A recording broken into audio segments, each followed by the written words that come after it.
哇，師傅啊，如果普通人懷疑自己係入到一間唔係咁乾淨嘅屋度，咁唔通除咗即刻搬走就冇其他辦法咩？辦法當然有啦嚇，但首先要明白一個道理，處理兇宅唔似打掃衛生咁簡單嘅，佢更加係處理一個長期發炎嘅一個傷口，佢需要耐性，亦都需要方法，唔可以亂咁嚟嘅。咁師傅啊，咁第一步應該點做先？咁總唔能夠我自己喺度畫符念咒噶嘛？好多人一覺得唔妥咧，佢就會向外求噶啦。其實首先要穩住自身，增強自身嘅陽氣，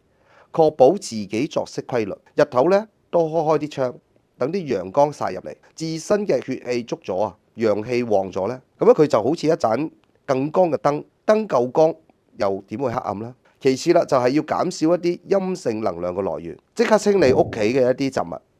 尤其係黑暗角落頭堆積嗰啲舊嘢、破損嘅物品。呢啲地方啊，係最容易藏污納垢嘅。同時檢查一下屋企有冇來源不明嘅神像啦、古董啦、古靈精怪嘅一啲宗教工藝品，呢啲有時係問題上面嘅引子嚟嘅。其次最關鍵就係一家人多煮飯、多聚餐，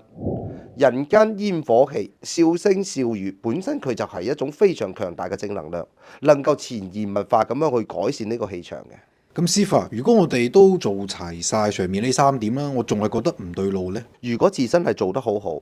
但係依然有呢啲異樣感嘅話呢，咁就講明咗問題嘅根啊，可能就比較深啦，超出咗自我調節嘅範疇。呢個時候先至需要考慮請專業人。其實預防遠於勝於治療㗎。搬遷前嘅謹慎考察，了解房屋嘅歷史，使用專業嘅羅盤初步去勘察下呢個方位格局，咁就空間氣場都係至關重要嘅。一旦入住咗之後，出現強烈持續嘅異狀，其實我哋唔應該抱住僥幸嘅心理去拖延咯，係需要及時咁去尋求一啲專業嘅一啲解決咯。